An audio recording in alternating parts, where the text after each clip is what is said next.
Assalamualaikum warahmatullahi wabarakatuh. Innal hamdalillah nahmaduhu wa nasta'inuhu wa nastaghfiruh wa na'udzu billahi min shururi anfusina wa min sayyiati a'malina. Man yahdihillahu fala mudhillalah wa man yudlil fala hadiyalah. Asyhadu an la ilaha illallah wahdahu la syarikalah wa asyhadu anna Muhammadan abduhu wa rasuluh. Ya ayyuhalladzina amanu taqullaha haqqa tuqatih wa la tamutunna illa wa antum muslimun. Ya ayyuhan nasu taqu rabbakumul ladzi khalaqakum min nafsin wahidah wa khalaqa minha zawjaha wa batha minhuma rijalan katsiran wa nisaa'a wattaqullaha alladzi tasaaluna bihi wal arham innallaha kana 'alaikum raqibah. Ya ayyuhalladzina amanu taqullaha wa qulu qawlan sadida yuslih lakum a'malakum wa yaghfir lakum dhunubakum wa man yuti'illaha wa rasulahu faqad faza fawzan 'azima. Amma ba'd fa inna asaqal hadithi kitabullah wa khairal hadi hadi Muhammadin sallallahu alaihi wasallam wa syarrul umuri muhdatsatuha wa kullu muhdatsatin bid'ah wa kulla bid'atin dhalalah wa kulla dhalalatin finnar. Ma'asal muslimin, ikhwani fillah wa akhwati rahmani wa rahmakumullah. Kita teruskan kembali kajian kitab Al-Furqan Baina Aulir Rahman wa Aulir Syaitan, pembeda antara wali-wali Allah dan wali-wali asyaitan. Semoga apa yang kita kaji ini menjadikan kita sebagai wali-wali Allah, dan semoga Allah menjauhkan kita dari wali-wali syaitan dan dari makar-makar jahat mereka.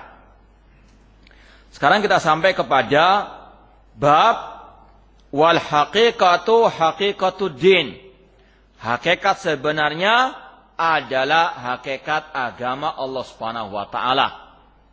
Kitab ini secara umum itu membantah kelompok at-tasawuf yang mereka berlebihan terhadap para wali-wali yang mereka anggap sebagai wali-wali Allah.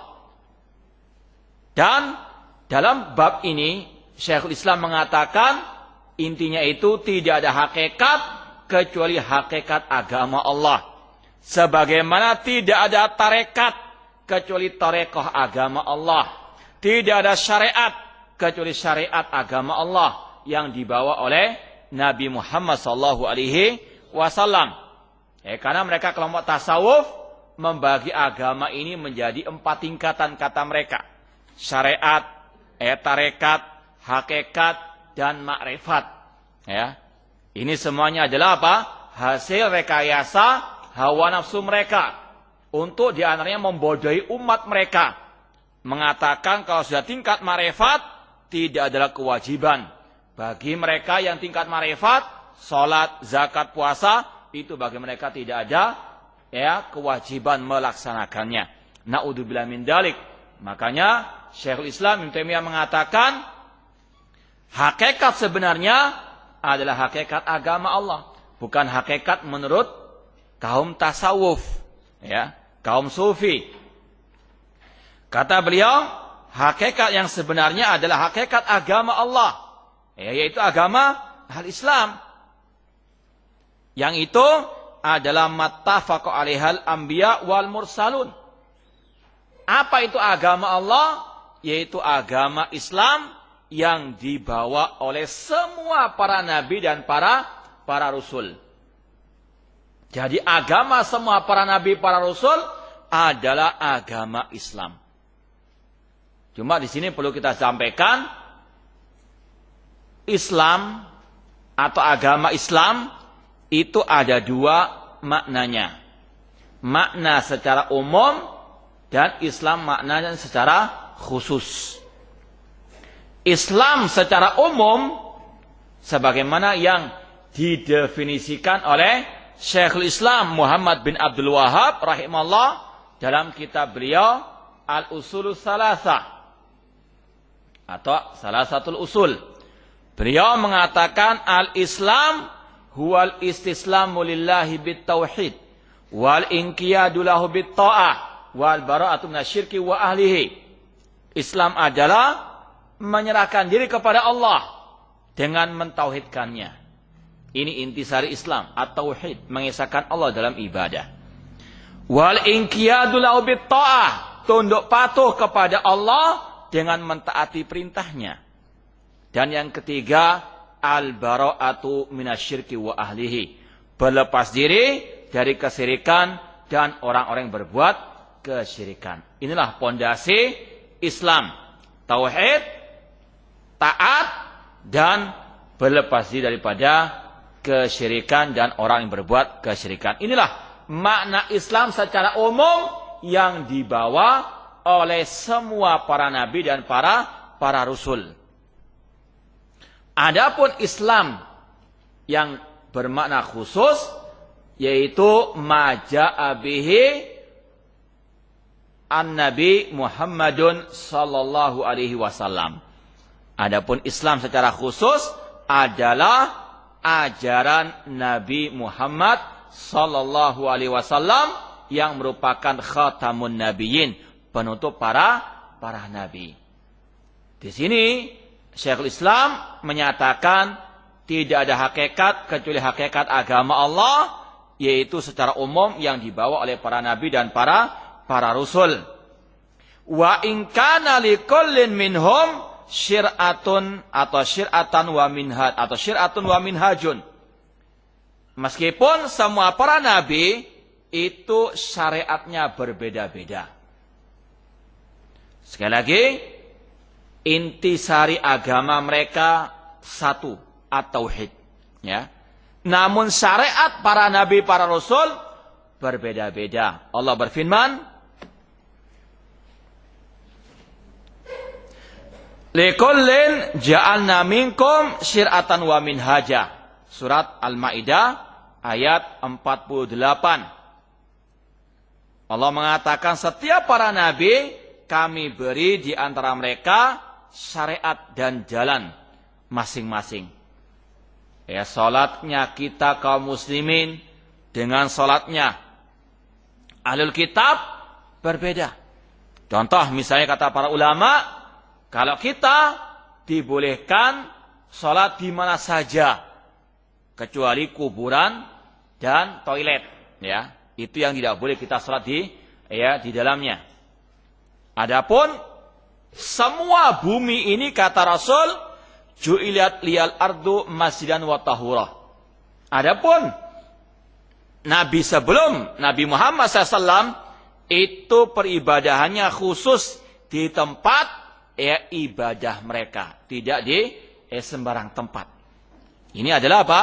Salah satu perbedaan antara syariat salat Nabi Muhammad dengan syariat nabi-nabi sebelum beliau. Adapun sekali lagi masalah tauhid, masalah akidah satu. Sebagaimana yang Rasul sabdakan, "Inna ma'asyaral anbiya dinuna wahidun." Kami para nabi, agama kami satu, yaitu agama tauhid. Agama Islam yang didasari oleh tauhid tadi, beribadah hanya kepada Allah semata. Kemudian Syekhul Islam Ibnu Taimiyah rahimahullah di sini mengatakan, kita ringkas, fasyir'atu bimanzilati syariatin nahri. Kata-kata syariat itu artinya jalan, seperti jalan sungai atau aliran sungai. Wal minhaj huwa tariq alladhi yuslaku fihi. Wal ghayatul maqsuda hiya haqiqatud din wa hiya ibadatullahi wahda la syarikalah. Jalannya bermacam-macam para nabi itu berbeda-beda syariatnya, namun puncaknya, tujuannya satu, yaitu melaksanakan hakikat agama. Apa hakikat agama Islam? Yaitu beribadah hanya kepada Allah semata.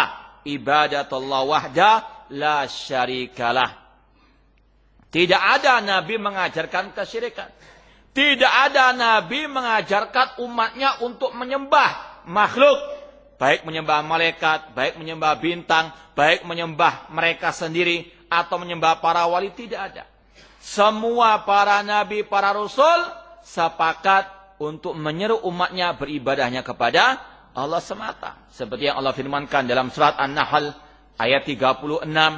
Walaqad ba'atsna fi kulli ummati rasulan an ibudullah wajtanibut taghut.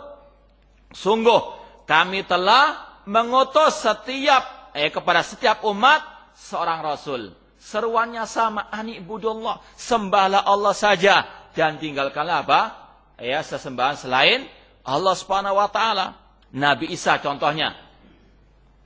Beliau disembah oleh orang Nasara, padahal beliau telah menyeru Bani Israel untuk beribadah hanya kepada Allah semata.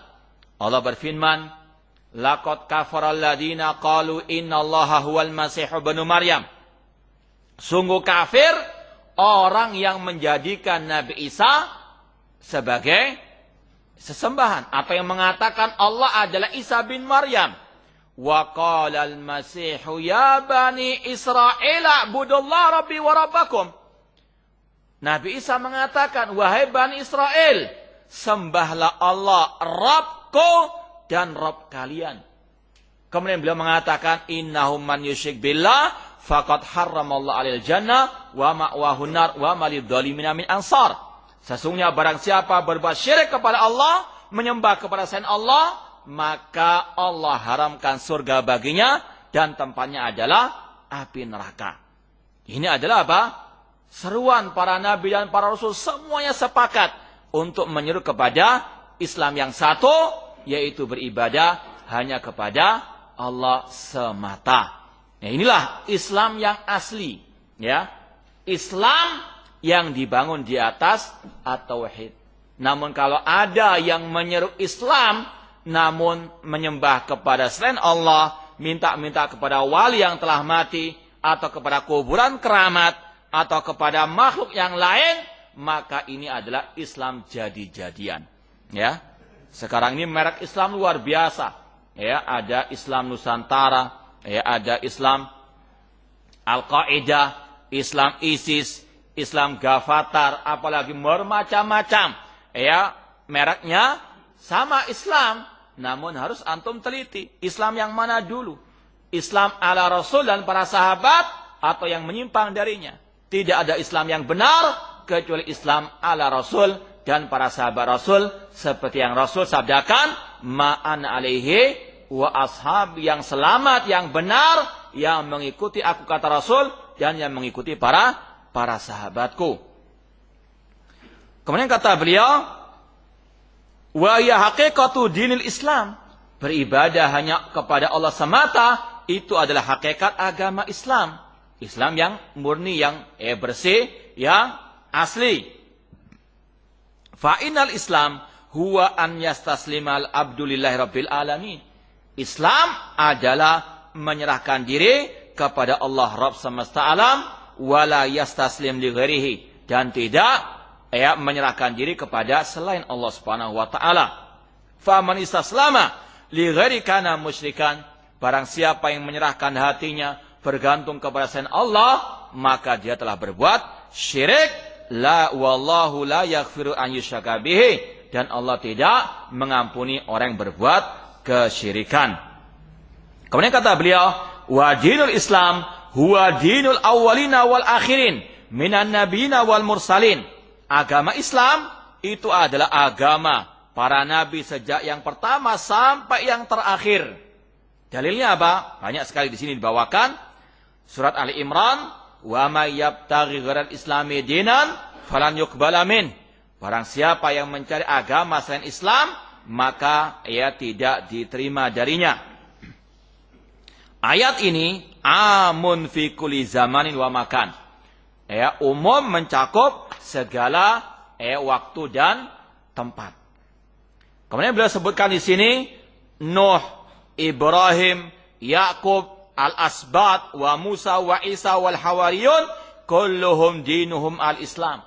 Semua nabi-nabi itu agamanya sama, yaitu agama Islam. Yaitu apa? Ibadatullah wahdalah syarikalah.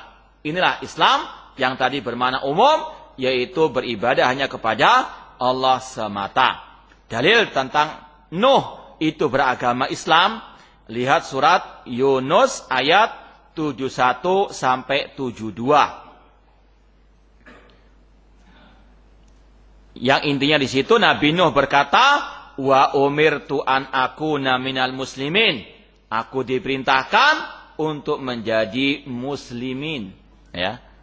Ini ucapan Nabi Nuh alaihi salam dalam surat Yunus ayat 71 sampai 72. Demikian pula Nabi Ibrahim dan keturunan beliau agamanya satu, yaitu agama al-Islam. Lihat surat Al-Baqarah 130 sampai 132.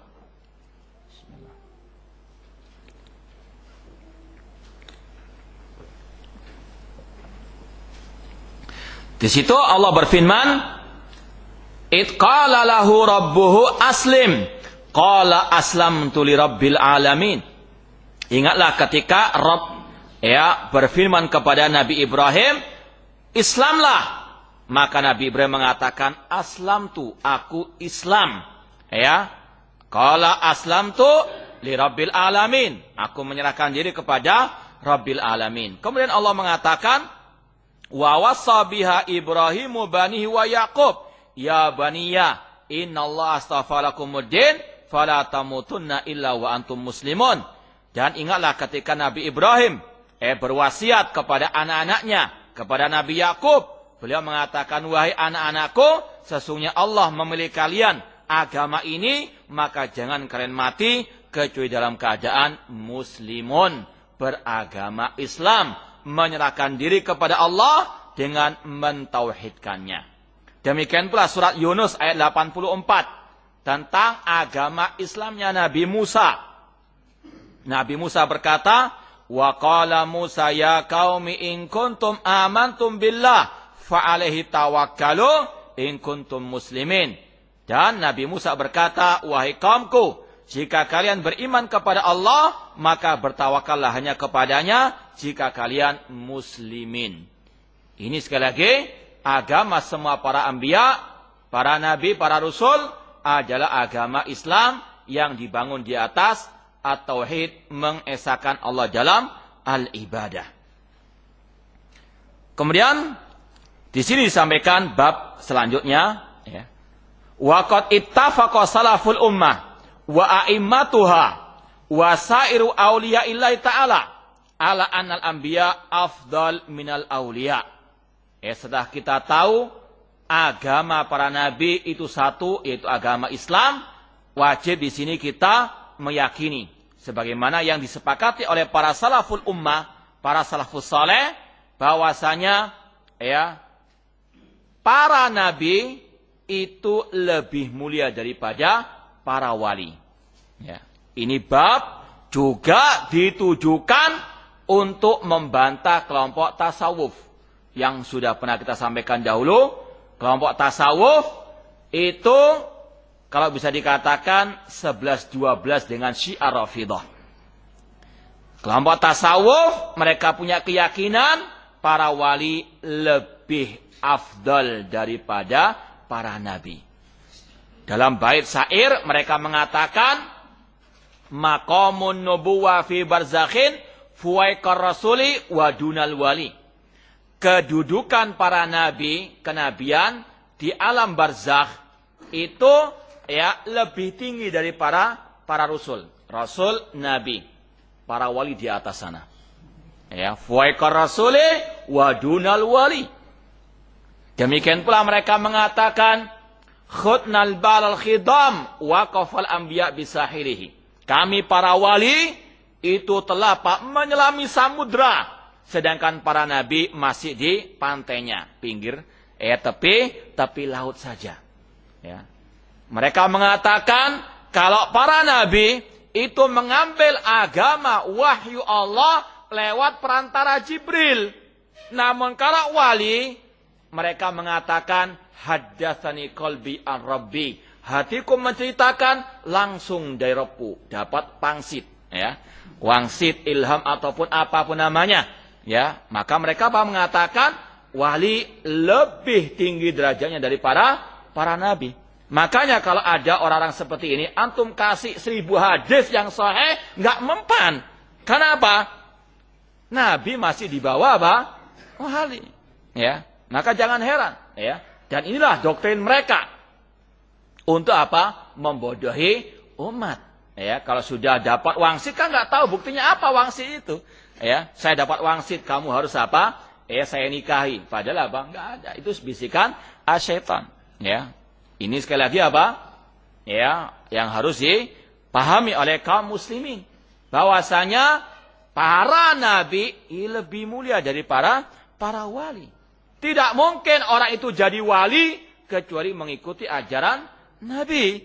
Ya, cuma dibalik sekarang ini oleh orang-orang yang memang sekali lagi sengaja untuk membodohi para pengikutnya. Agar apa? Pengikutnya engganggi saja seperti kerbau ditarik kemana saja. Ya, tanpa kritis, ya, tanpa berpikir panjang. Apa kata guru saya? Apa kata Syekh Tarekat? Sami'na wa hata'na. Kalau perintah Allah masih tawar-tawar. Kalau perintah Rasul masih tawar-tawar. Namun kalau perintah wali luar biasa. Kalau tidak laksanakan kualat nantinya. Ya, memang inilah doktrin mereka. Sebagaimana dalam ungkapan sebagian mereka, man qala li syekhi lima la yuflih. Barang siapa mengatakan kepada gurunya, mengapa kok demikian wahai guru? Kenapa kok demikian? Apa dalilnya guru? Orang yang bertanya seperti ini tidak akan sukses selama-lamanya. Ya, itulah doktrin mereka memang. Ya, seperti kalau antum tahu, ya mungkin kisah Kanjeng Dimas, ya luar biasa, dibodoh-bodoh umatnya, ganggu saja. Ya, bahkan sudah ketangkep pun masih apa? Masih mempercayai. Karena itu doktrin mereka. Kalau sudah gelarnya wali, berbuat apapun itu luar biasa, dibenarkan. Tidak ada apa?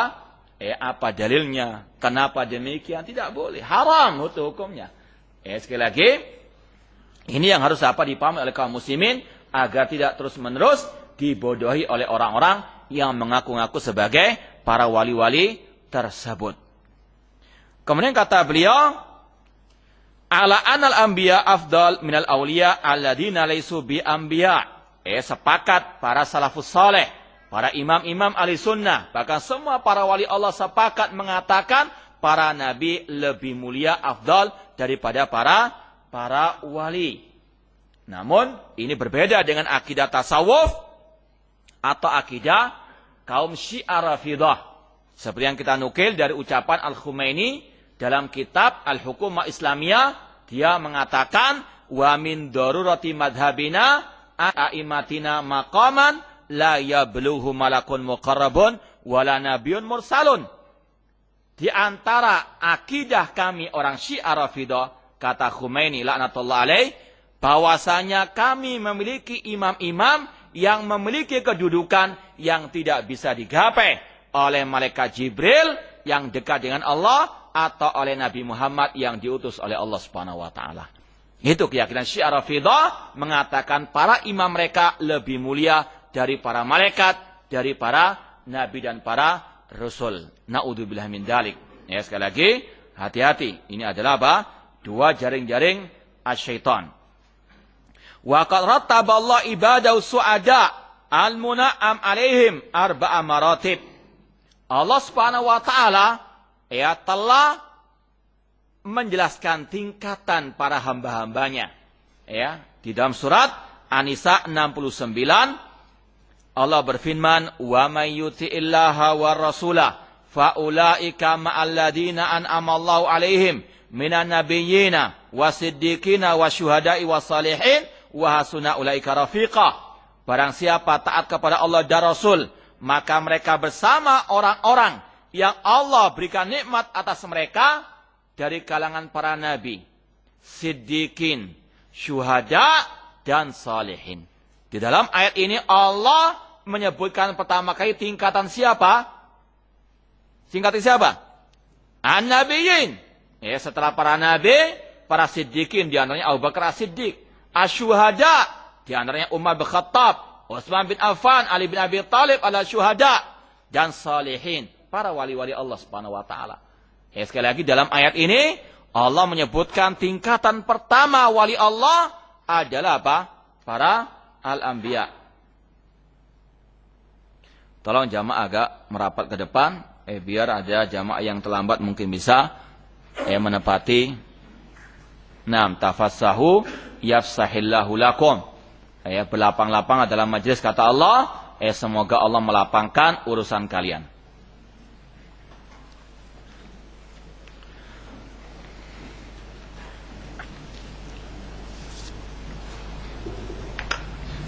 Bismillah. Kemudian Syekhul Islam Ibnu Taimiyah rahimahullah setelah menyebutkan manusia terbaik adalah para nabi, ya.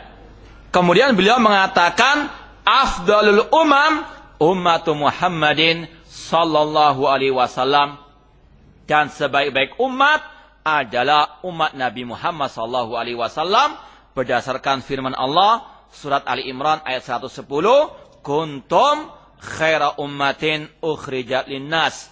Kalian adalah sebaik-baik umat yang dikeluarkan untuk manusia. Kemudian beliau mengatakan afdalu ummati Muhammad sallallahu alaihi wasallam al-qarnul awal, dan semulia-mulia umat Nabi Muhammad adalah generasi pertama umat ini, yaitu siapa? Para sahabat Rasulullah sallallahu alaihi wasallam. Dalilnya sangat banyak.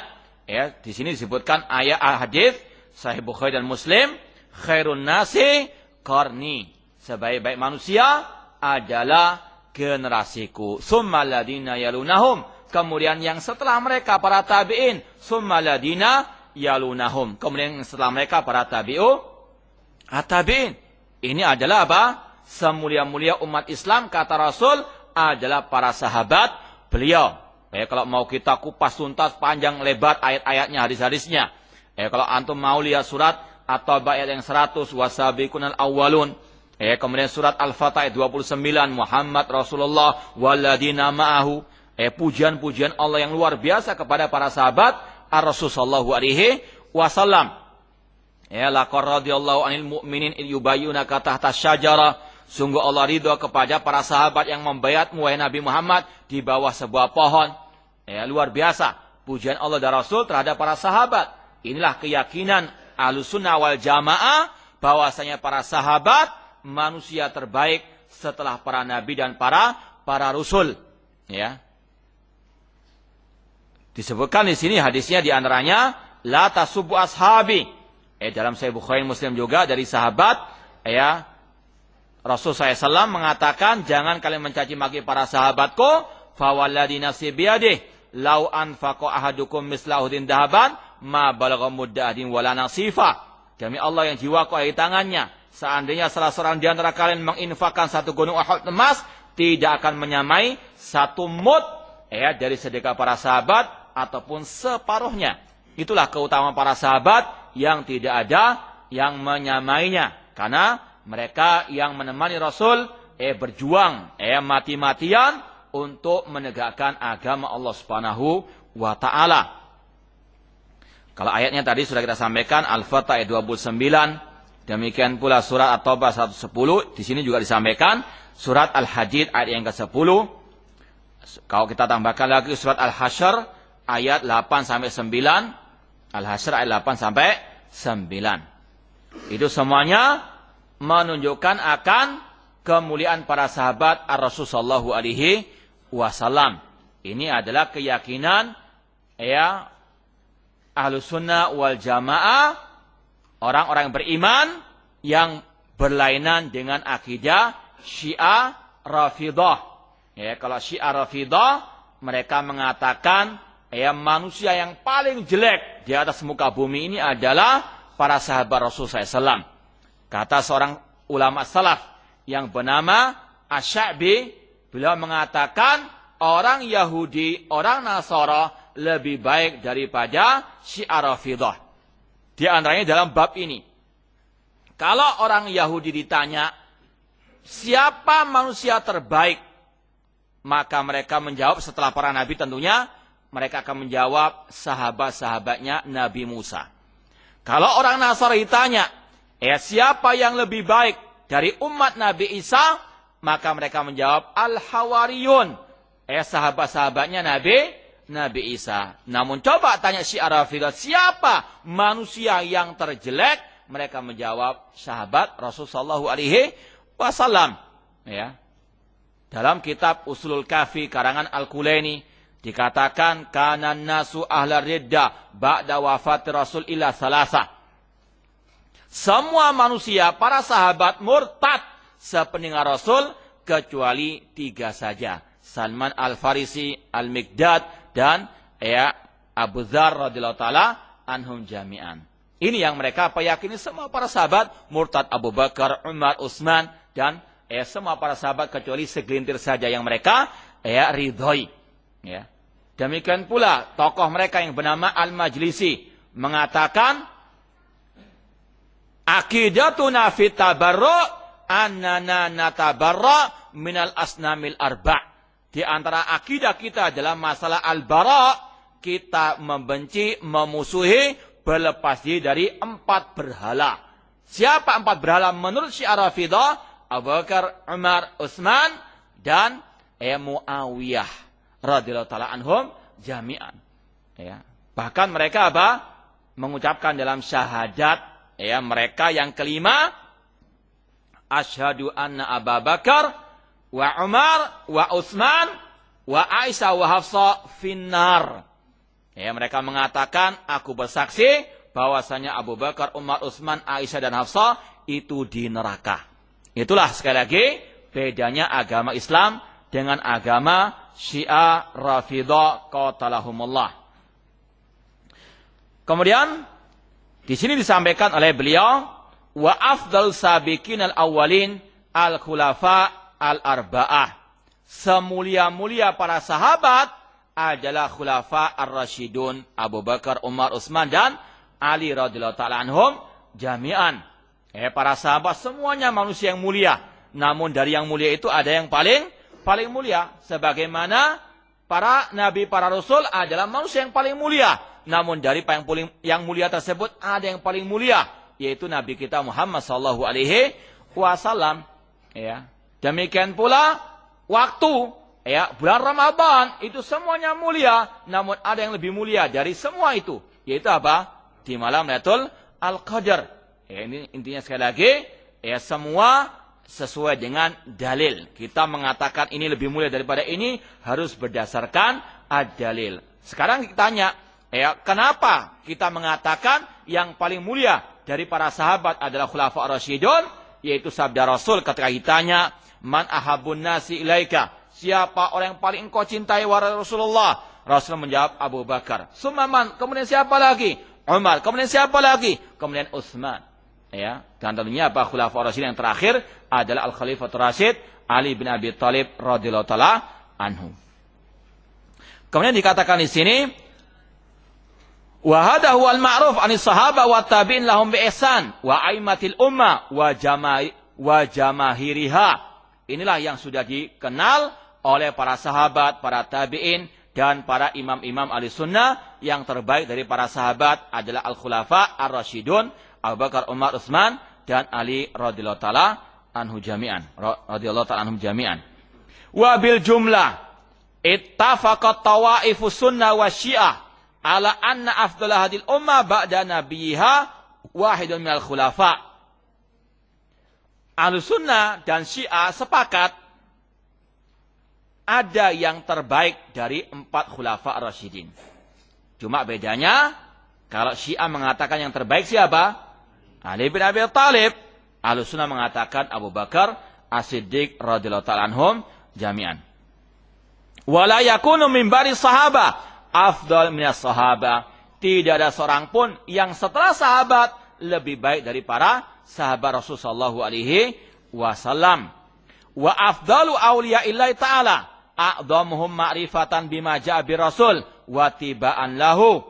Yang paling mulia dari para wali Allah, yang paling mengagungkan sunnah Rasul dan yang paling tahu tentang sunnah Rasul dan yang mengikuti sunnah Rasul sallallahu alaihi wasallam, yaitu para sahabat ar-Rasul sallallahu alaihi wasallam, dan yang paling mulia adalah Abu Bakar As-Siddiq radhiyallahu taala anhu. Ya, kita sekali lagi wajib pertama kali mengagungkan semua para nabi dan para rasul. Makanya kata para ulama, kita mengenal istilah akidah wala wal bara. Ya. Di antara akidah al-wala, kita loyalitas, kita mencintai. Di antara yang paling kita cintai para nabi dan para rasul. Itu cinta kita 100% kepada mereka. Tidak boleh ada kebencian sama sekali. Kemudian para sahabat Rasulullah SAW. Wajib untuk kita apa? Mencintai mereka secara 100%. Karena Rasul melarang untuk kita membenci mereka. Bahkan Rasul mengatakan, Al-Ansar la yuhibbum illa mu'minun wa la yubghidum illa munafikun. Kaum Al-Ansar tidaklah yang mencintai mereka kecuali orang mukmin dan tidaklah yang membenci kaum Ansar para sahabat kecuali adalah orang munafik. Ya, maka harus ada kecintaan 100% kepada para nabi, para rasul, kepada para wali-wali Allah, dan yang paling mulia setelah para rasul adalah para sahabat Ar-Rasul sallallahu alaihi wasallam. Dan sekali lagi jangan pernah membenci atau mencela seorang pun dari sahabat Rasul sallallahu alaihi wasallam. Rasul mengatakan, man sabba ashabi fa alaihi la'natullah wal malaikati wan nasi ajma'in. Barang siapa membenci, mencaci maki, mencela para sahabatku, maka baginya laknat Allah, laknat para malaikat, dan laknat semua manusia. Dan para ulama salaf sangat tegas, keras masalah ini. Di antaranya Abu Zur Ar-Razi rahimahullah ta'ala, beliau mengatakan, idza ra'aita rajulan yantaqisu ahadan min ashabin Nabi SAW, fa'lam annahu zindiq. Ketahuilah, jika engkau melihat ada seseorang mencaci maki satu saja dari para sahabat, maka ketahuilah dia adalah zindik alias munafik. Na'udzubillah min dzalik. Ya, maka hati-hati dengan orang-orang yang mencela para sahabat Ar-Rasul sallallahu alaihi wasallam. Selain Syiah, banyak yang mencela para sahabat. Meskipun mengaku dari apa? Ahli sunnah alias bukan Syiah. Namun kelakuannya tidak jauh dari Syiah. Di antaranya ormas yang akan dibubarkan atau yang sudah diumumkan pembubarannya oleh pemerintah. Tokoh mereka yang bernama atau pendiri mereka yang bernama Taqiyuddin An-Nabhani mengatakan Muawiyah bin Abi Sufyan radhiyallahu ta'ala anhu bukan termasuk sahabat.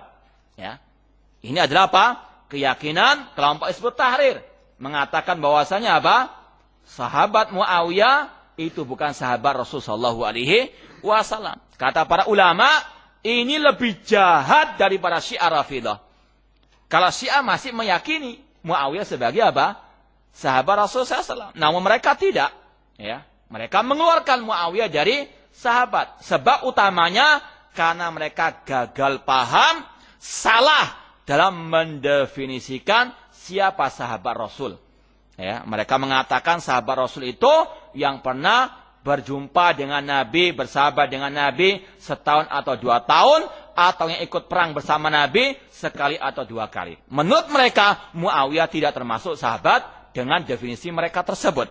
Padahal ulama Ahlussunnah seperti Imam Nawawi, Imam Ibnu Hajar Asqalani mengatakan sahabat itu adalah yang berjumpa dengan Nabi meskipun sekejap, namun beriman dan mati dalam keimanan. Ini definisi sahabat menurut para pakar ulama Ahlussunnah wal Jamaah. Tidak harus setahun 2 tahun, tidak harus ikut perang, sejenak, sebentar saja berjumpa dengan Nabi, beriman dengan Nabi, dan dia mati dalam beriman, maka dialah yang dinamakan sahabat Rasulullah sallallahu alaihi wasallam. Maka sekali lagi hati-hati. Banyak orang yang mencela para sahabat ketularan virusnya Syiah Rafidah qatalahumullah. Bahkan yang paling dahsyat telah mengabarkan kepada saya 2 orang teman yang pernah ikut tes ujian masuk perguruan tinggi Islam negeri. Di situ apa? Ada pertanyaan yang menyudutkan, mencela para sahabat Rasulullah SAW. Di antara pertanyaannya, siapakah bapak nepotisme dalam Islam? Ali, Utsman atau Muawiyah? Antum jawab yang mana? Ini gelas loh ya. Hati-hati. Ini naudzubillah min dzalik, masuk perguruan tinggi Islam, ya. Syaratnya apa? Mencaci maki sahabat Rasulullah SAW. Naudzubillah min dzalik. Ya. Ini bukan sekali lagi hayalan, namun ini mengabarkan kepada kami sebagian teman yang pernah ikut tes tersebut. Syekhul Islam Ibnu Taimiyah rahimahullah di sini akan menjelaskan lagi tentang kekeliruan kelompok tasawuf dalam meyakini tingkatan nabi dan para wali. Kata beliau, wa qad dhanna ta'ifatun ghalithah anna khatamal auliya afdalul auliya. Sungguh ada sekelompok orang yang sesat yang mengatakan bahwasanya penutup para wali itu semulia-mulia para wali. Kiasan ala khatamil anbiya, dengan mengkiaskan semulia-mulia para nabi adalah penutup para nabi, yaitu Nabi Muhammad SAW. Namun mereka berselisih siapa khatamul aulia, penutup para wali. Setiap tokoh tarekat meyakini dirinya lah yang merupakan khatamul aulia. Di antaranya di sini beliau mengatakan kama za'ama dzalik Ibnu Arabi. Seperti yang dikumandangkan, didengungkan oleh tokoh tasawuf yang bernama Ibnu Arabi.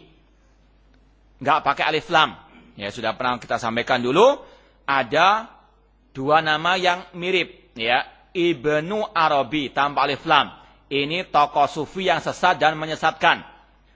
Ada lagi Ibnul Arabi, pakai alif lam, Ibnul Arabi.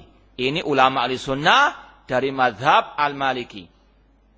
Di sini Syekhul Islam membantah ucapan Ibnu Arabi dalam kitabnya Al-Futuhat Al-Makkiyah dan juga kitabnya Fususul Hikam yang sangat amat penuh dengan penyimpangan.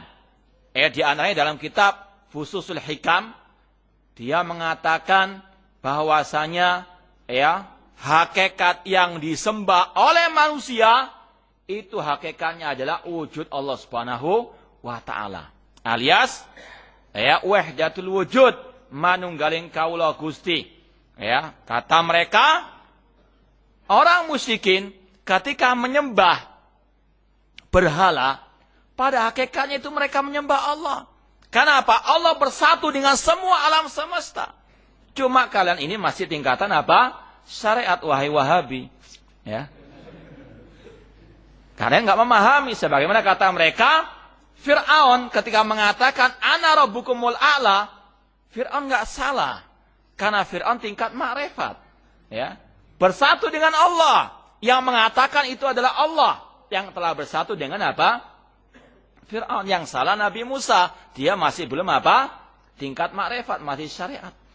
Inilah kegilaan orang-orang at-tasawuf. Makanya sebagaimana kata Imam Syafi'i, orang yang masuk tasawuf pagi hari, siang hari sudah menjadi orang yang setengah. Itu kata Imam Asy-Syafi'i rahimahullah, karena ajarannya seperti itu.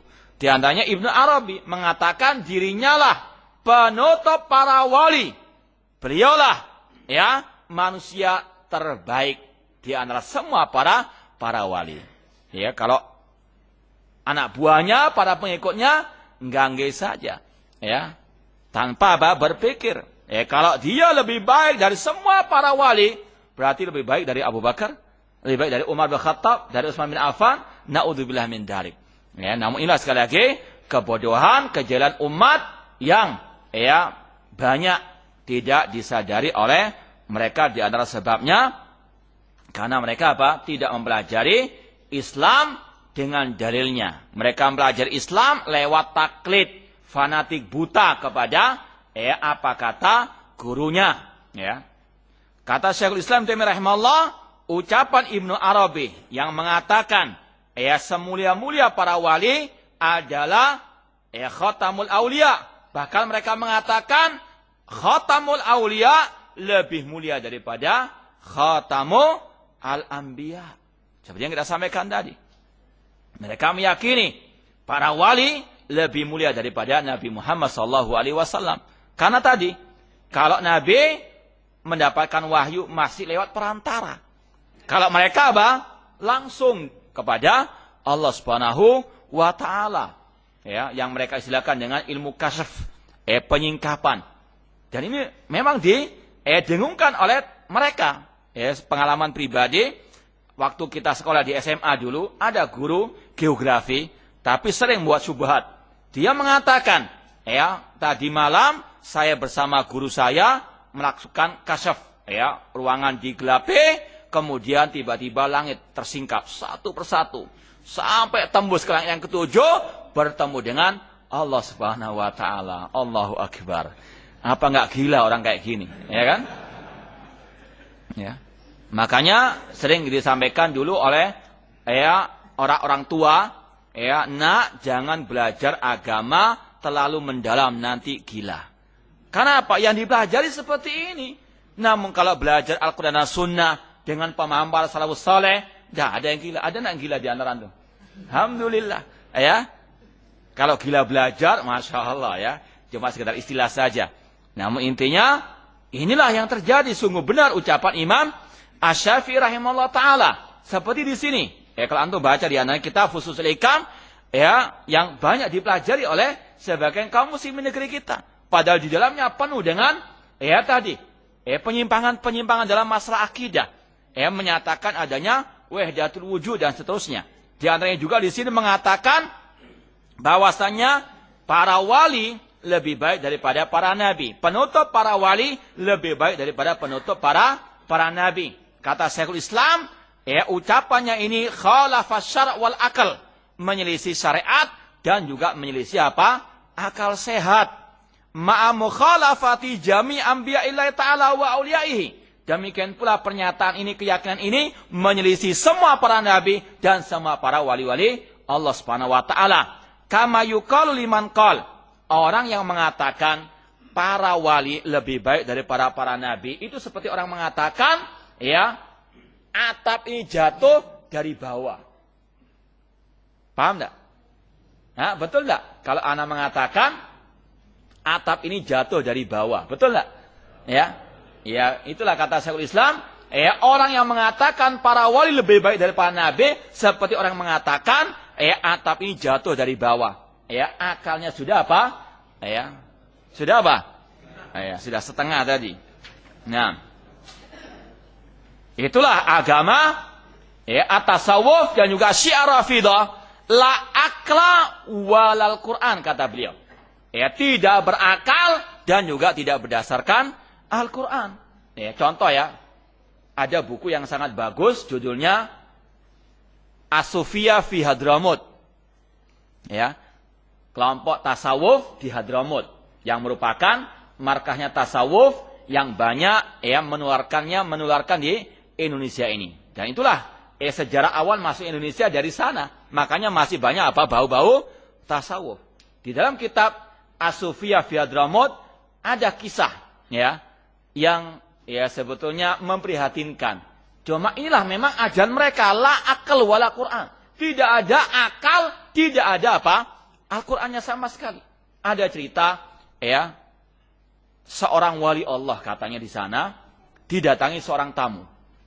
Tamu ini melihat di rumahnya kok banyak gambar-gambar bernyawa, burung, ayam, Kemudian sang tamu menyampaikan, wahai wali, bukankah Rasul mengatakan asyadun nasi adaban yaumal qiyamah al-musawwirun? Bukankah Rasul mengatakan orang yang paling keras siksanya di hari kiamat adalah para penggambar hewan-hewan tersebut. Dalam hadis dikatakan nanti pada hari kiamat orang yang menggambar itu akan diperintahkan untuk meniup roh ke dalam gambar yang dia gambar tersebut. Jawaban seorang wali yang dengan sombong dia mengatakan, apa enggak ada ucapan lain? Artinya apa? saya wali kok dinasehati. Ya. Ini cerita dalam buku-buku Sufia tersebut di Hadramut.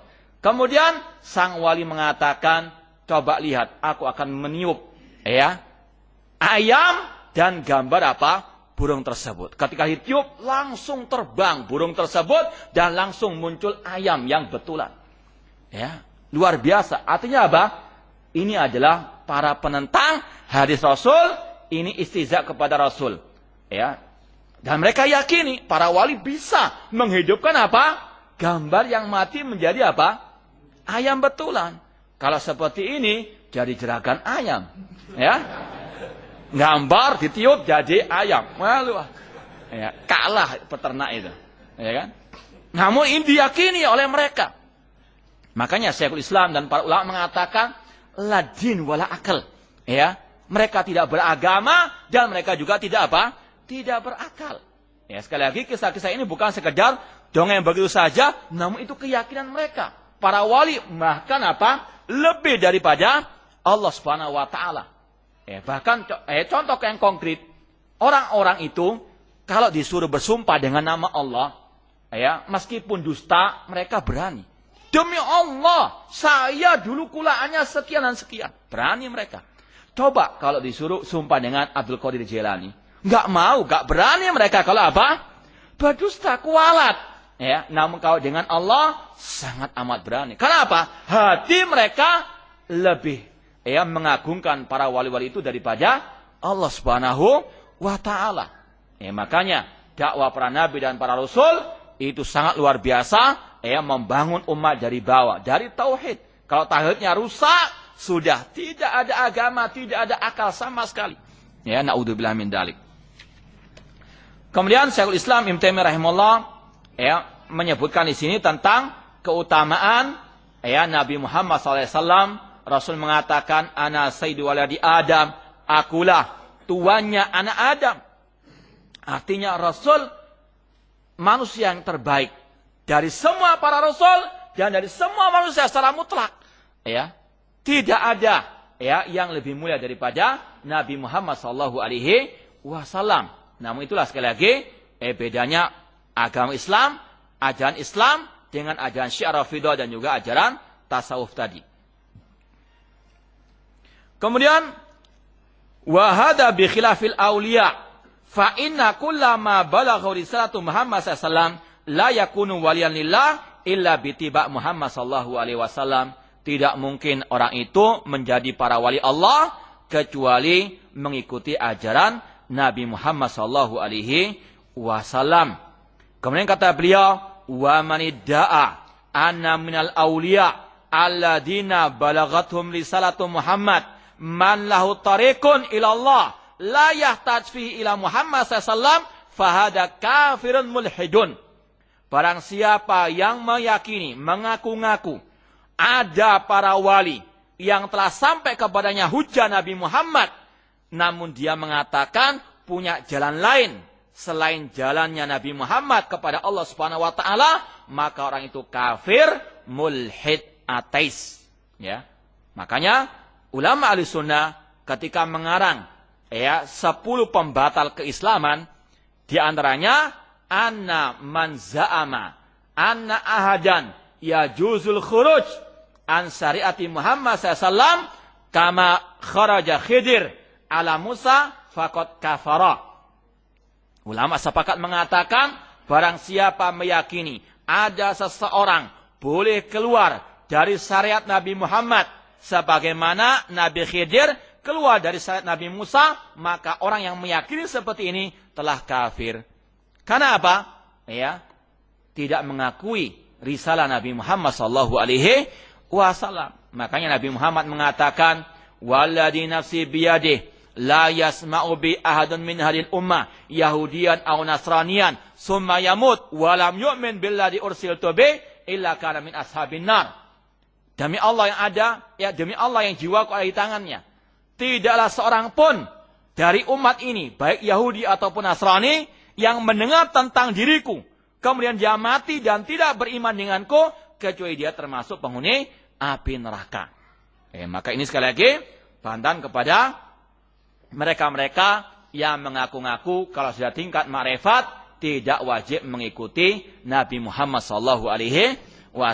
Ini sebetulnya apa? Adalah pembodohan kepada umat. Kalau orang Jawa mengatakan ini bujui, ya, orang awam. Agar apa? Kalau mereka berbuat maksiat, orang awam akan mengatakan, oh enggak apa-apa tingkat makrifat. Oh, enggak apa-apa mati diskotik, dia kan makrifat. Ya. Itu terjadi. Ketika guru besar mereka mati di diskotik, para pengikutnya enggak mencela. Karena mereka apa? Sudah didoktrin bahwasanya itu adalah apa? Keistimewaan para wali. Enggak apa-apa mati di diskotik, bukan sul khatimah. Karena apa? Tidak ada halal haram, semuanya apa? Halal bagi yang tingkat makrifat tadi. Na'udzubillahi min dzalik.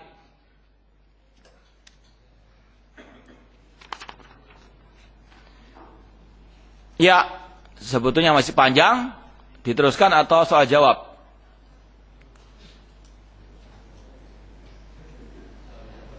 Atau tutup?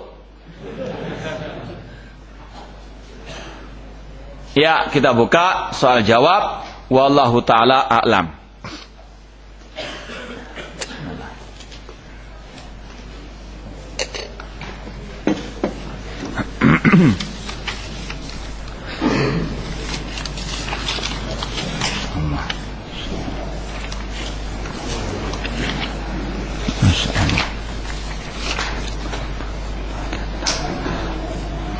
Bagaimana kiat kita memilih ustadz untuk diikuti kajiannya?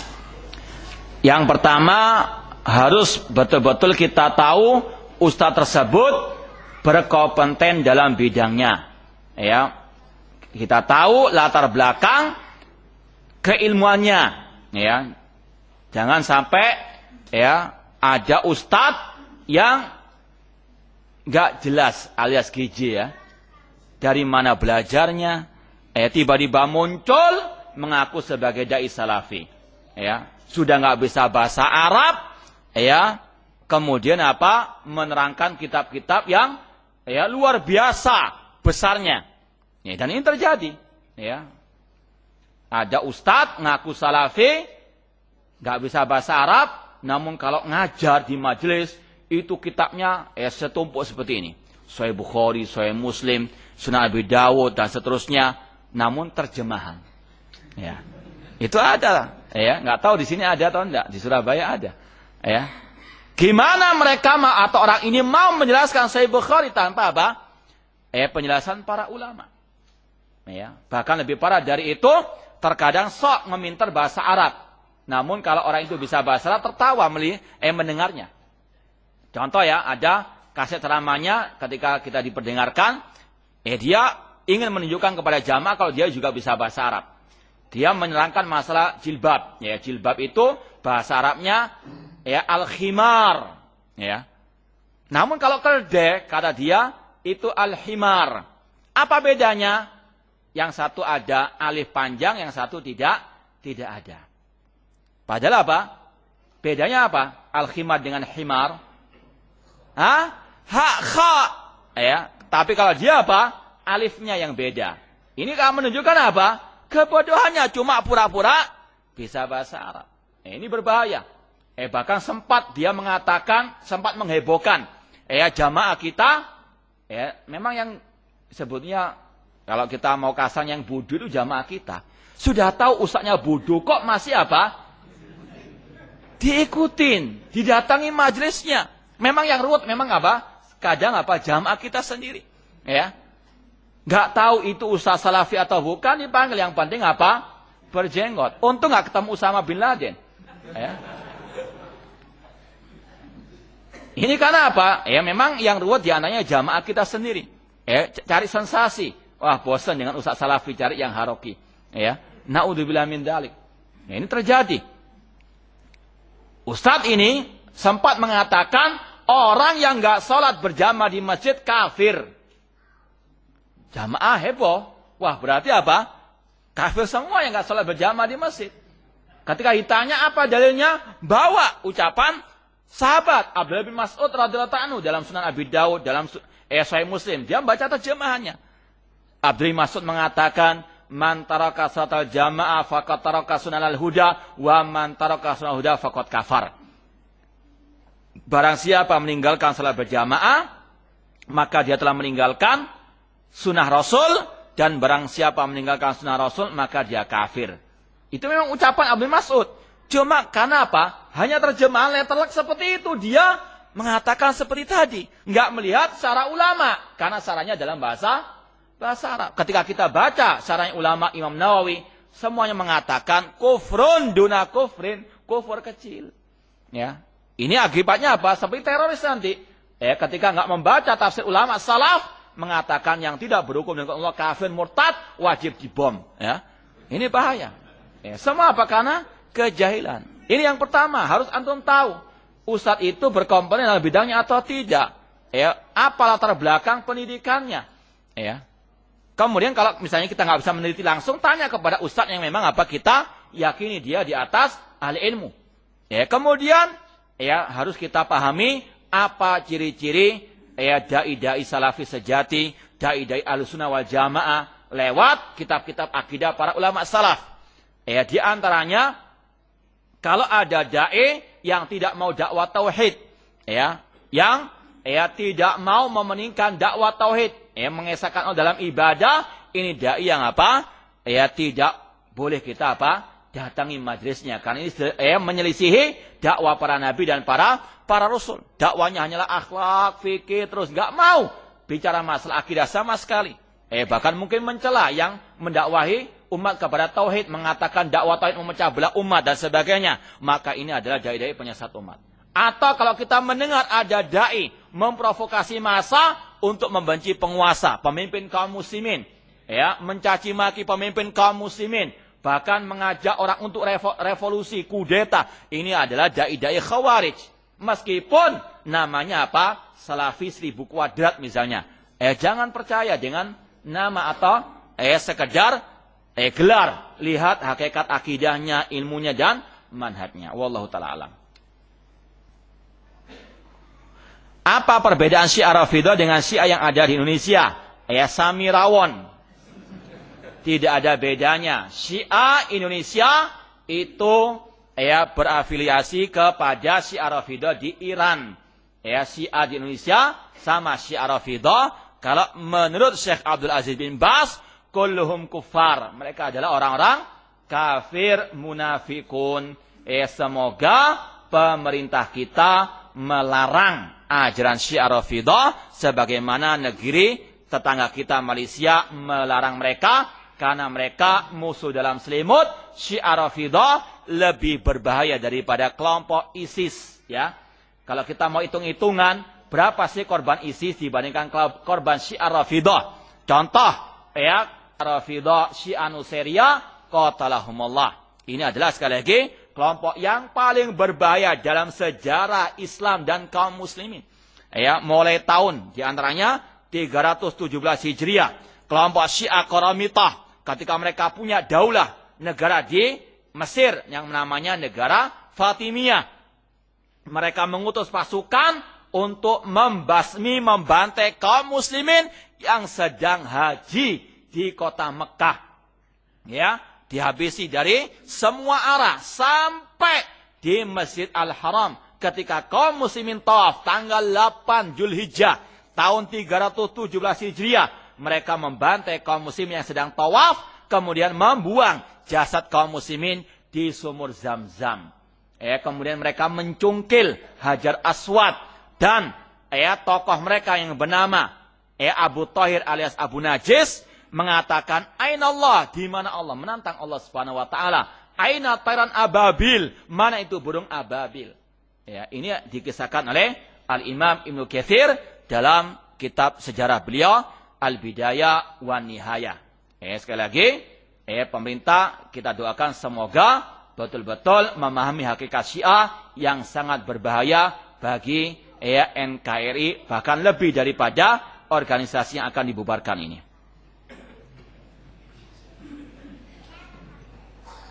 Kitab kuning itu dibolehkan atau tidak menurut Ahlussunnah? Maksud kuning ini apa? Kalau punya saya ini bukan kuning ya.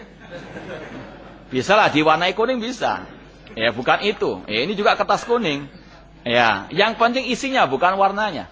Ya, Sahih Bukhari yang cetakan lama, cetakan mungkin di negeri kita banyak kuning. Ya, enggak masalah. Yang masalah itu isinya apa? Tadi seperti kitab Fususul Hikam, ya. Itu meskipun diwarnai pink tetap sesat, ya. Jangan lihat warnanya, lihat isinya. Bagaimana dengan orang yang pekerjaannya sebagai tukang foto, apakah nanti diminta juga meniupkan ruh?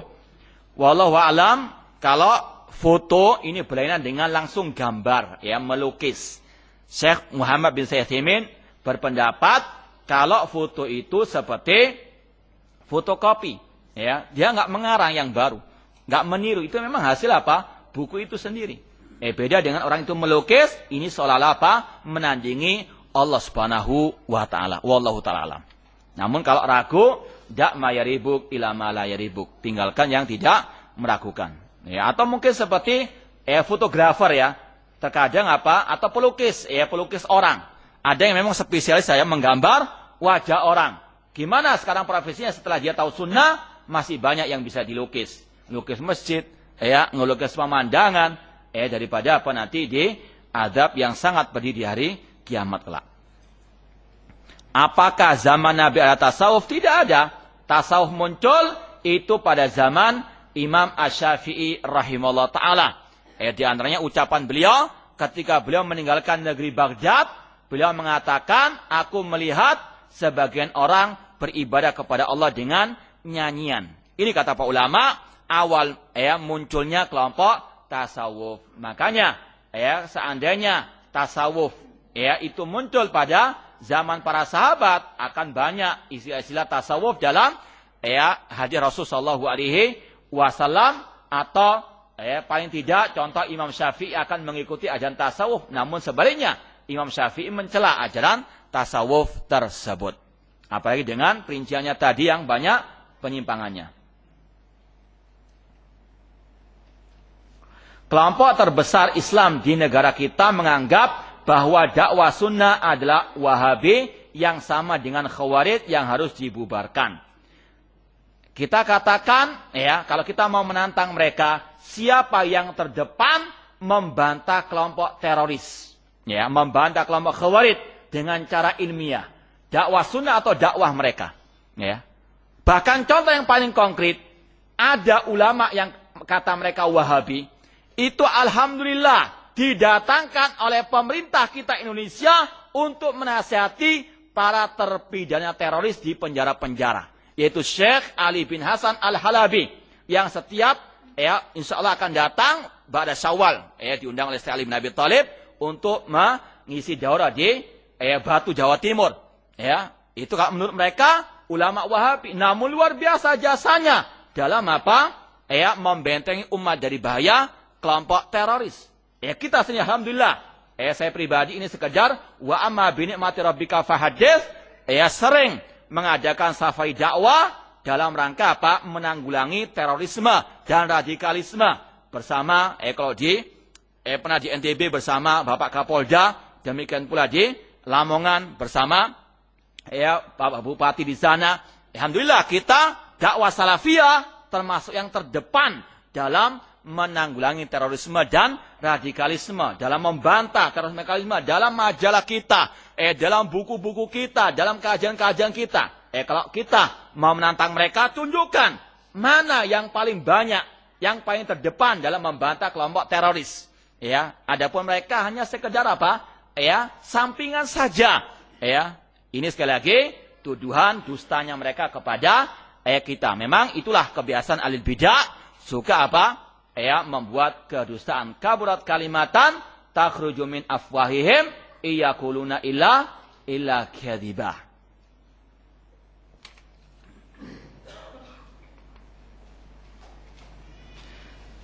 Ini pertanyaan tentang profesi wanita. Kita katakan seorang wanita itu tugas utamanya adalah mengurus rumah tangga. Wa qarna fi buyutikunna wala tabarrujna tabarrujal jahiliyatil ula. Hendaklah kaum wanita itu tinggal di rumah-rumah mereka. ya, di antaranya mengurusi anak dan rumah tangganya, mendidik anak, ya, dan juga melayani istri atau suami dalam hal yang ma'ruf.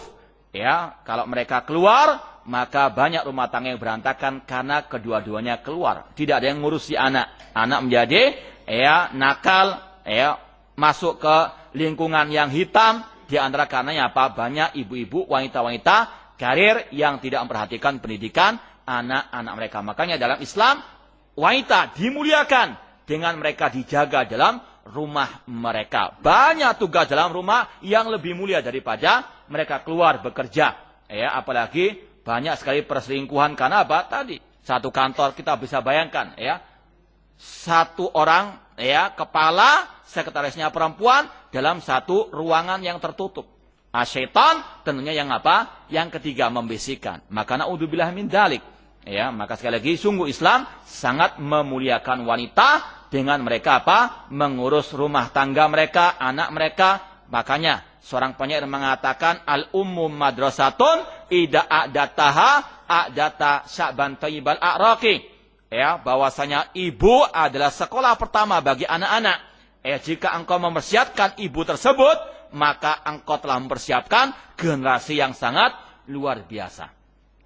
Meskipun tidak dilarang, kalau misalnya dia bekerja, namun tetap tugas utamanya mengurus rumah tangga itu tetap terpenuhi, kemudian pekerjaannya tidak menyelisihi syariat Allah, tidak ikhtilat, dan juga sekali lagi yang halal pekerjaannya. Wallahu a'lam. Mohon dijelaskan dengan dalil yang sahih setelah i'tidal tetap bersedekap atau turun tangannya. Kata Syekh Muhammad bin Utsaimin dalam kitab Adab Thalabul Ilmi, di antara adab penuntut ilmu agama, lapang dada dalam menghadapi perselisihan ijtihad antara para ulama ahli sunnah.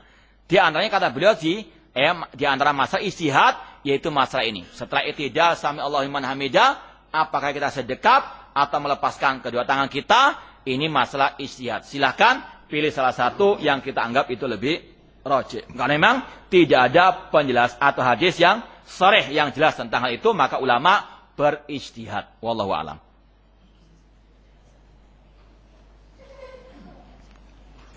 Masya Allah pertanyaannya. Mohon dijelaskan dengan dalil yang sahih, mana yang lebih dulu saat turun sujud atau lutut atau tangan. Mohon dijelaskan dengan dalil yang sahih saat tasyahud. Ya, saya kasih bukunya langsung, lihat kitab sifat salat Nabi. Lihat dalil-dalilnya situ. Lengkap ya. Dan sahih semua insya Allah. Ya, saya tidak hafal.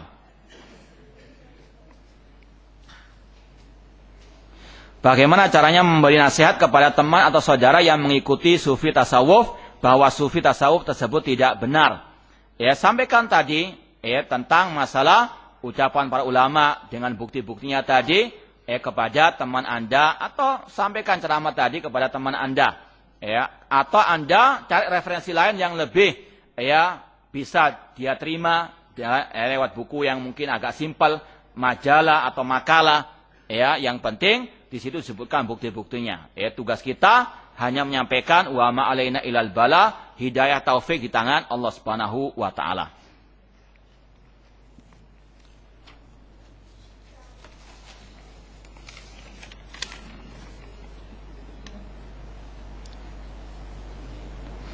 Apa yang spesial dari kata Imam Ahmad, saya tidak tahu kecuali ahli hadis. Ini ucapannya terpotong ya. Yang dimaksud mungkin ucapan Imam Ahmad tentang apa itu at-taifah al-mansurah. Rasul mengatakan, la tazalu taifatun min ummati dhahirina 'alal haq. Senantiasa akan ada sekelompok dari umatku yang tegak di atas kebenaran, yang dikenal dengan istilah taifah al-mansurah.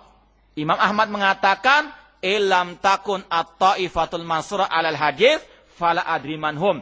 Jika taifah mansurah itu bukan alil hadis, maka aku tidak tahu siapa lagi taifah al-mansurah tersebut. Di sini maksudnya taifah mansurah adalah mereka-mereka yang berpegang teguh dengan hadis Rasulullah SAW, ya, bukan yang menyimpang dari hadis Rasulullah SAW.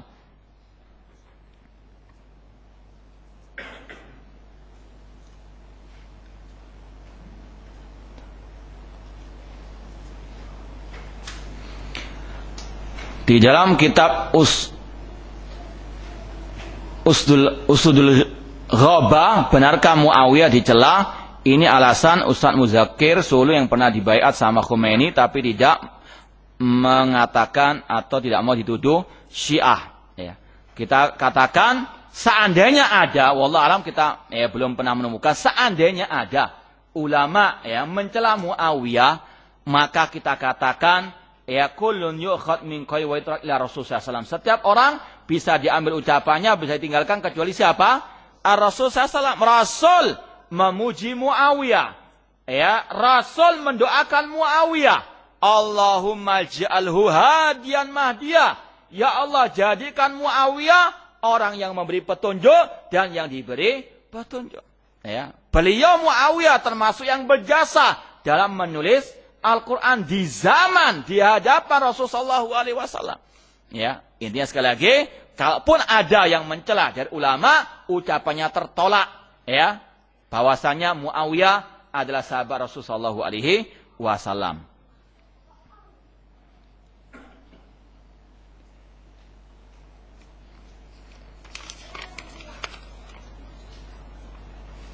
Kitab bahasa Arab yang Ustadz pegang itu judulnya apa? Al-Furqan baina auliya Rahman wa auliya Syaitan.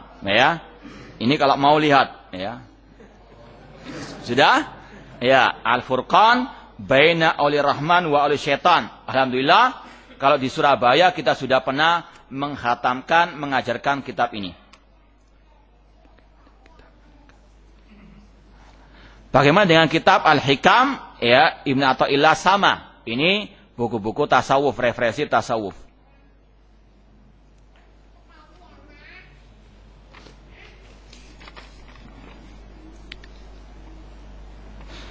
Perbuatan syirik kecil selain riya dan sum'ah apa saja?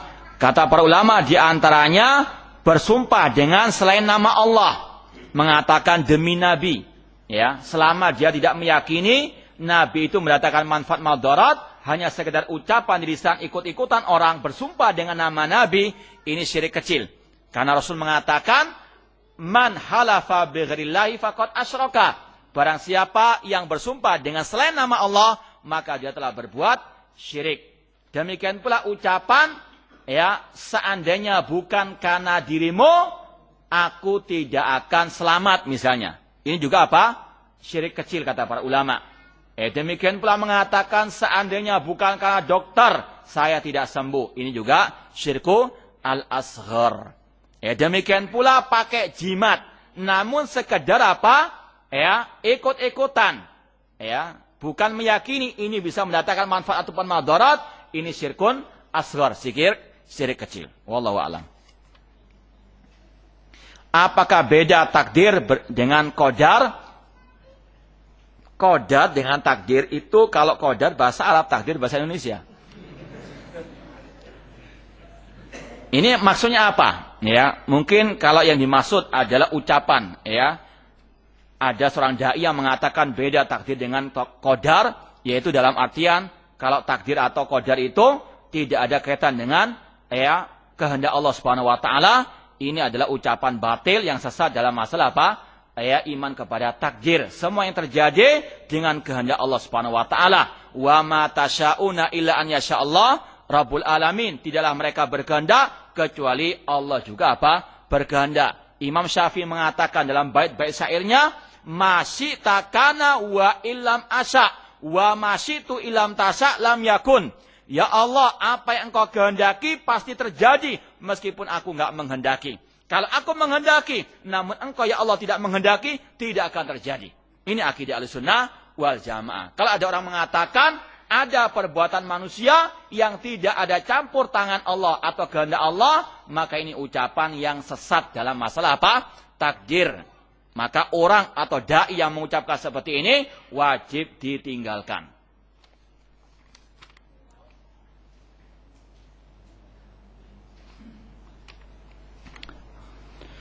Apakah ada perbedaan pandangan para ulama salaf tentang udzur kejahilan kepada para pelaku kesyirikan? Kita katakan jangan mencari perbedaan. Jangan berhujah dengan perbedaan. Namun cari mana yang benar. mana yang sesuai dengan Al-Quran dan Sunnah Rasul Sallallahu Alaihi Wasallam. Rasul SAW ketika mendapati sebagian para sahabat yang baru masuk Islam meminta dibuatkan pohon keramat, Rasul tidak mengkafirkan mereka. Rasul memberikan udzur karena mereka masih apa? Masih jahil. Dan inilah yang benar dari ucapan para ulama Ahlussunnah wal Jamaah seperti yang dikatakan oleh Syekhul Islam Ibnu Taimiyah rahimahullah. Beliau mengatakan ini ketika beliau dialog dengan ulama-ulama kelompok Jahmiyah. Beliau mengatakan walihada qultu linnufat alladzina yanfuna anallaha 'alal arsy lama waqat mihnatuhum ana law wafaqtukum lakuntu kafiran li'anna qaulakum kufrun walakinnakum indi la takfurun. Kata Syekhul Islam Taimiyah rahimahullah, aku pernah berkata kepada kelompok Jahmiyah yang mereka menolak Allah ada di atas arsy ketika muncul fitnah mereka. Aku katakan, seandainya aku mengatakan seperti ucapan kalian, aku kafir. Karena ucapan kalian kufur, namun kalian tidak kafir menurutku. Kenapa? Beliau berpandangan mereka masih jahil. Meskipun ini apa? Ulama-ulamanya kelompok sesat, namun beliau masih memberikan apa? Udzur. Itulah Ahlussunnah, tidak gegabah dalam masalah apa? Kafir mengkafirkan, bukan seperti yang dituduhkan oleh kelompok ahli bidah. Demikian pula Syekhul Islam Muhammad bin Abdul Wahhab yang tadi dikatakan Wahabi itu suka mengkafirkan seperti Khawarij, ini tuduhan dusta. Syekhul Islam Muhammad bin Abdul Wahhab mengatakan, idza kunna la nukafir man abada sonam alladhi ala qabri Ahmad Badawi li ajli jahlihim wali adami man yunabbihuhum. Kata beliau, jika kita tidak mengkafirkan orang yang sujud di berhalanya Ahmad Badawi, yaitu di Mesir, karena kejahilan mereka, karena tidak ada yang menasihati mereka. Inilah sekali lagi Ahlussunnah wal Jamaah jauh dari tuduhan al-bidah yang kata mereka Ahlussunnah seperti Khawarij suka mengkafirkan. Naudzubillah min dalik. Alhamdulillah sekali lagi kalau kita buktikan, alhamdulillah saya pribadi banyak menerjemahkan kitab-kitab ulama yang mengkantar subhat kelompok Khawarij. Di antara yang kita terjemahkan bukunya Syekh Ibrahim Ar-Ruhaili. Kalau judul bahasa Indonesianya, kalau nggak salah, saya lupa masalah takfir pokoknya di situ. Kemudian juga karangan Syekh Khalid Ambari, Al-Hukmu Bighairi Ma Anzalallah. Kita kasih judul bahasa Indonesianya, kafirkah yang tidak berhukum dengan hukum Allah. Demikian buku-buku yang lain banyak kita terjemahkan untuk mengkantar syubhat kelompok Khawarij yang suka kafir mengkafirkan. Demikian pula dulu kita di majalah mungkin sampai 10 lebih edisi. Kita membantah kelompok Khawarij tentang masalah kafir mengkafirkan yang membabi buta ini.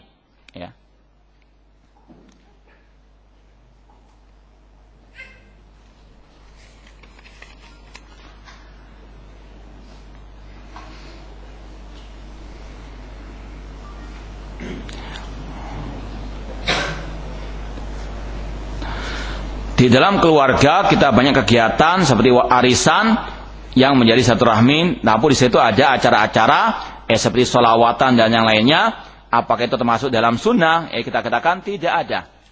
Sholawat yang ada itu dibaca sendiri-sendiri dan juga sholawat yang ada hanya sholawat Ibrahimiyah seperti yang kita baca ketika tasyahud. Tidak ada ritual-ritual khusus pada waktu arisan.